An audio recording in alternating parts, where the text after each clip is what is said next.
Worth it pa ba itong A6400 this 2025? Tara, pag-usapan natin.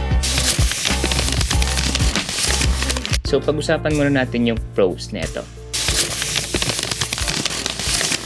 For me, worth it pa rin itong A6400 dahil nakakasabay pa rin siya sa demand ng aking workflow. Like for example, this one is I am using this for my product photography, mostly photography projects. Hindi ko na siya masyadong ginagamit for video work dahil meron na tayong FX30.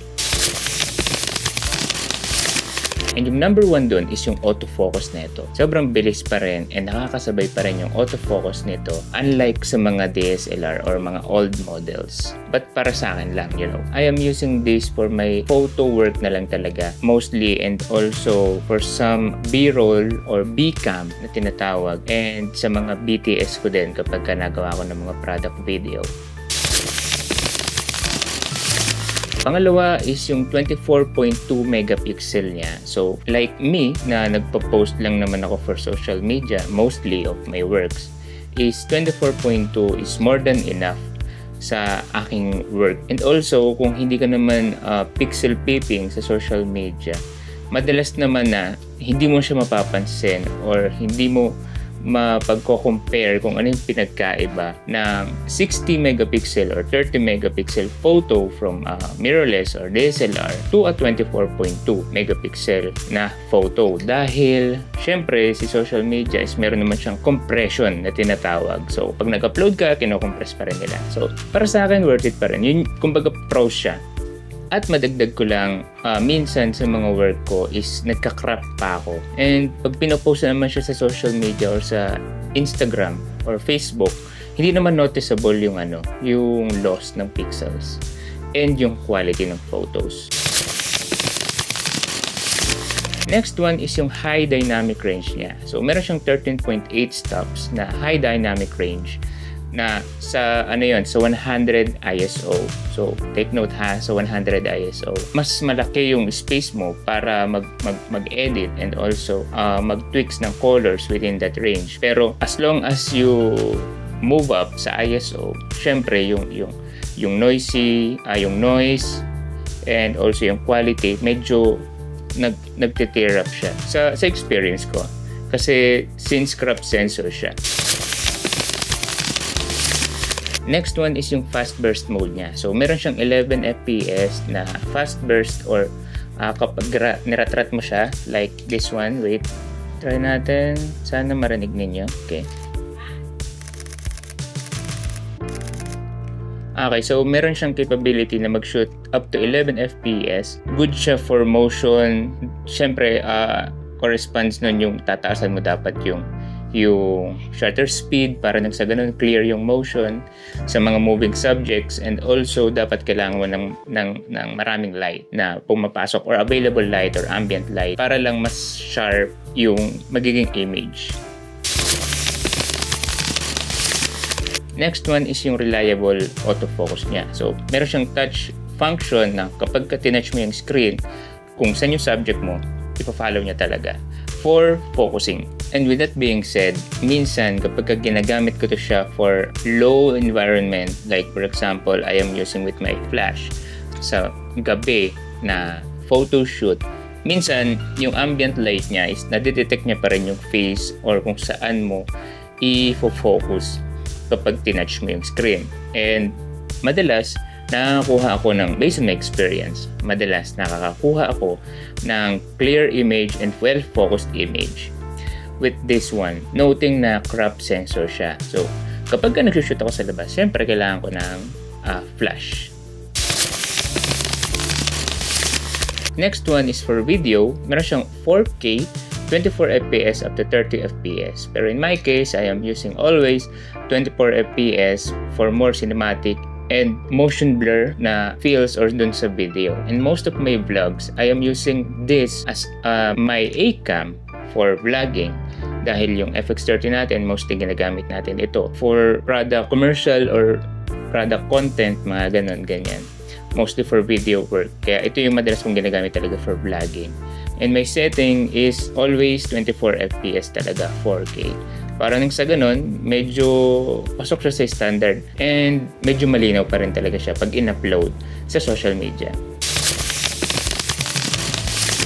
Next one is yung mga mura na lens, affordable lens. Meron tayong tinatawag sa APS-C, meron tinatawag na Sigma Trio. Widely known talaga siya, medyo kilala siya, which is yung Sigma 16mm, Sigma 30mm, and yung Sigma 56mm. Lahat yun is f1.4.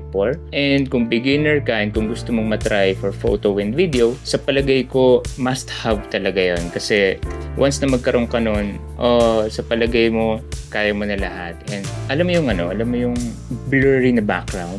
Ayun, alam ko gusto mo rin nun. Kaya yun yung sasuggest ko kung gusto mo man ng first lens for your A6400. Before, meron akong 30mm na 1.4, pero yun nga, dahil kulang ako sa range, that's why nag-upgrade ako from 30mm to 17 na Tamron f2.8 naman. And also, we have this one, bago lang siya. Ayan. Kung nakikita nyo, itong lens na to is yung Sirui Nightwalker 35mm T1.2. Cinelens siya and manual focusing siya. And ayun, gagawa rin tayo ng vlog for this one. Tinry natin siya for A6400 and also for FX30. So marami kang pwedeng pagpilian na mura na lens. And also, ang kinagandahan kasi kapag ito yung binili mo, yung A6400, meron kang leeway or meron kang way para magamit din yung mga full frame lenses. So ganoon din naman sa Sony na mirrorless or APS-C lens na ikakabit mo sa full frame. Yun nga lang, meron siyang vignette na tinatawag. Unlike kapag full frame lens, ikakabit mo sa APS-C, wala namang kaso. Yun nga lang is yung APS-C is meron siyang 1.5 times na crop. So, kung meron kang 1.4, f1.4 na lens, so equivalent niya sa full frame is f1.8.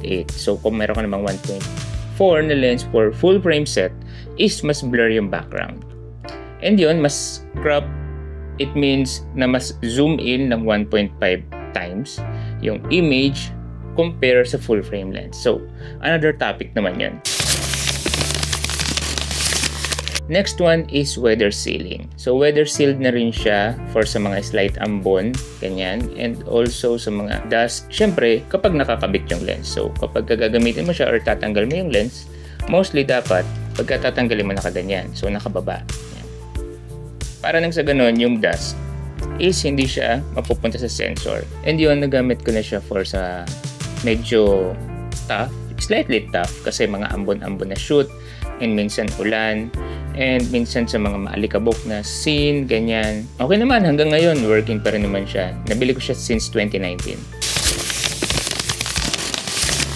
So, for the price, nag-range siya from 53K to 59K. Pero sa palagay ko, bumaba naman na siya. Nabili ko siya sa 59K price range with kit lens. And yun, nung ginamit ko yun, hindi ako nakontento. That's why bumili ako ng 30mm. And yun, yung 30mm, sobrang dami ko nagawang project doon. And doon ako mas, sa palagay ko, nagkaroon ng mga clients, mga ganyan.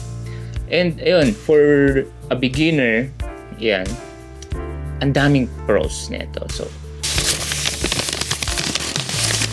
and let's move on to the cons. For this unit, the Sony A6400 is 5 years old na. But who cares, di ba?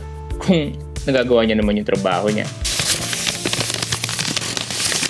Next one is wala siyang IBIS or Internal Body Image Stabilization. Sana tama. Pero I guess yun naman talaga yun. So, yung IBIS is nag-work siya mostly for handheld. And kung gagamit ka ng 35mm like this one and naka-handheld ka, kitang-kita talaga. Yung kung lalo na't kung gaya kita na medyo ngalayin or pasmado nanginginig yung kamay, kitang-kita talaga. What more pa sa mas telephoto na lens or focal length. Pero kung gagamit ka naman ng wide lens, sa palagay ko, usable naman siya for me. Kasi alam mo yun, yung organic feel na handheld, lalo na pagka wide shots. Yun yung mga gustong-gusto ko. Lalo na kapag ka naka 24 frames. Yan, yung mga handheld na ganun. And yun, gamit na gamit ko yung mga wide lenses ko for handheld talaga. And for this one, approve pa rin siya sa akin. Pero I don't know about you kung cons siya sa'yo. And with that, na wala siyang IBIS, mostly kapag nagsushoot ako ng mga semi-telephoto na lens, madalas talaga naka-tripod. And kung gusto mo ng mas stabilized na footage or photo, kailangan mo talaga ng ganun. Tripod, gimbal, mga ganyan.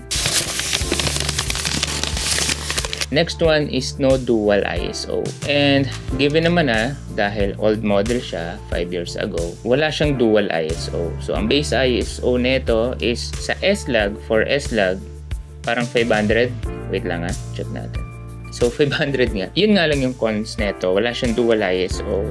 And sobrang grainy neto dahil crop sensor siya. Sa mga not well lit na set, ganyan, or lugar or shot, no? So sobrang grainy niya na to the point na kapag mag-shot ka ng S-Log, minsan not usable talaga. Pero in my case, nilalagyan ko na lang siya ng denoise sa post-production. And for me, usable naman siya mostly for my content lang naman sa social media. Pero hindi ako lalagpas siguro ng 2,500 for this one or 3,000 kasi sobrang noticeable ng noise. And kapag dininoise mo siya or nilagyan mo ng noise reduction sa post, parang nagiging muddy, ganun, yung image. Pero sa photo naman, usable pa rin naman siya. For me, kasi meron namang denoise sa Lightroom na mahahabol mo yung noise, mabababaan mo yung noise, and also pwede mong taasan naman yung sharpness and yung clarity. So depende pa rin naman sa'yo kung gusto mo ng ganun. Pero kung ito yung bibilin mo for video, siguro mag A6500 ka, mas mura. Kung medyo may budget ka, edi mag full frame ka na lang kung gusto mo ng video, or FX30 pwede rin. Pero yun nga, take note, walang pangit na camera, meron pangit na lighting. Kinote ko lang din, narinig ko lang din yung sa iba. Pero totoo, legit yun. So minsan ginagamit ko siya sa mga well lit talaga. So madalas gumagamit ako ng light para mas ma-appreciate mo yung ganda ng 4K and yung capability, or ma-maximize mo yung capability niya. Next one, and since 500 lang sa S-Log yung base ISO niya and no dual base ISO, sobrang suck na ito sa low light. Lalo na pag video, gaya na nabanggit ko kanina. Kung bakit hindi ko siya ginagamit talaga for extreme low light. Unless kung merong mga available light, or also meron akong, gaya nito, meron siyang T1.2, so mababang aperture, or meron akong lens na 1.4. So yun, magagamit ko siya sa ganun, sa mga extreme low light. Pero kung wala talagang available light, hindi ko siya gagamitin. Ganun din naman yung FX30. So next one is yung battery life niya. Sobrang bilis maubos ng battery nito. Minsan sa shoot, ginagawa ko, pinapatay ko agad. Lalo na nung mga panahong wala pa akong extra battery. And sorry sa mga nauna kong clients. Minsan yun yung nagiging dahilan ko kung bakit nagiging rough na yung shoot namin. Pero madalas naman, bago mangyari yun, bago malobat, mini-make sure ko na tapos ko na lahat ng set ng photo shoot namin. And yun, siguro kung bibili ka nito, mag-ready ka ng maraming battery for photos kung magpo-photo ka. Pero kung video, ganun din naman, kailangan mo rin naman yun. Pero kung gusto mo siyang i-rig, pwede ka namang mag-invest ng what we call this V-mount battery. So yun, yung plano ko rin mag-invest nun. Maybe next time. Next one is no dual SD card slots. So meron lang siyang isang card slot, nakatabi pa siya ng battery. Ako nakikita nyo. Yan. Before, hindi ko nakikita yung significance ng dual card slots nung ito pa lang yung gamit ko. Pero since nag-upgrade tayo into FX30, nung time na meron kaming shoot, ito, story time lang, saglit. Nung meron kaming shoot sa Spotify, yan, so maraming mga guests doon. Dun ko na-realize na kailangan ko ng dual card slots talaga. Kasi ongoing yung program, ongoing yung event. So kailangan mong mag-dump ng files. So kung isa lang yung card mo, wala kang kapalitan. So matitenga ka, 'di ba? And syempre ayaw mo mangyari 'yon, and also nakakahiya sa client, 'di ba? Na mag-aantay ka doon, makapi yung files, etc. So, kung bakit doon ko na-realize na maganda pala talaga na merong dual card slots. Para nang sa ganun, meron kang backup sa isa, meron ka ring backup sa isa. So, tuloy-tuloy yung workflow mo. And also, alam mo yun, meron kang peace of mind na anytime kung mag-corrupt man yung isa, meron kang backup sa isa. Yun yung kinagandahan ng dual card slots. And siguro sa palagay ko, sa iba, hindi yun, kumbaga, ano na lang siya, wants, hindi siya needs. Pero once na ma-experience mo yung mga ganong type of shoot, sasabihin mo na parang ayaw mo na mag-shoot ng hindi dual card slots. Kailangan lagi ka merong spare. And next one is for the cons. Yung last one is wala siyang headphone jack. Kung nakikita nyo ba? Yan. So meron siyang mic pero wala siyang headphone jack. Ito yung madalas kong struggle, lalong-lalo na kapag ka nagsushoot ng video. And ginagamit namin to as C-cam na tinatawag. Hindi namin ma-monitor and also nagre-rely lang kami sa screen monitor ng monitoring ng mic. So, it means na tsamba-tsamba lang kung maganda yung audio na mararecord neto and kung maganda yung settings, timpla-timpla lang based dun sa levels. Pero syempre, kapag ka nasa event ka, hindi mo naman makokontrol yung emotions ng host or ng speaker, diba? Minsan tataas yung boses, minsan mababa, minsan hindi niya napipick up, minsan nagpipick, yung mga ganun. So, kung bakit sa palagay ko cons siya kung gagamitin mo siya as video. Pero kung photo, no worries, di mo naman na kailangan yun. So, mararekomenda ko ba itong Sony a640000 this 2025? Yes! And also siguro hanggang next year gagamitin ko pa siya. Basta hindi pa siya bumibigay. Kasi sa palagay ko, nakakasabay pa rin naman siya sa demand ng social media.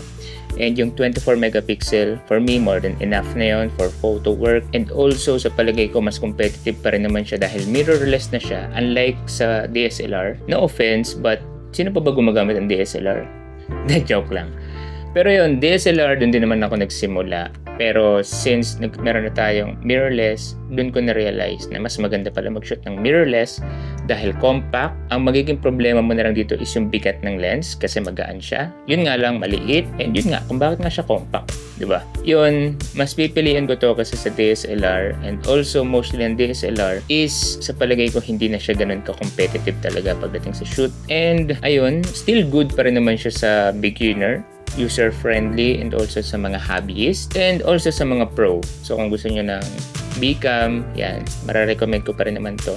Ayun, so gagamitin pa rin natin siya sa mga next projects natin throughout these years. And hanggat hindi siya bumibigay, kasama pa rin natin siya sa journey. And that's it. Hope you like this video, and if so, don't forget to like, subscribe ka na rin para nang sa ganun updated ka sa mga next videos natin na paparating. And see you on the next one. Bye-bye!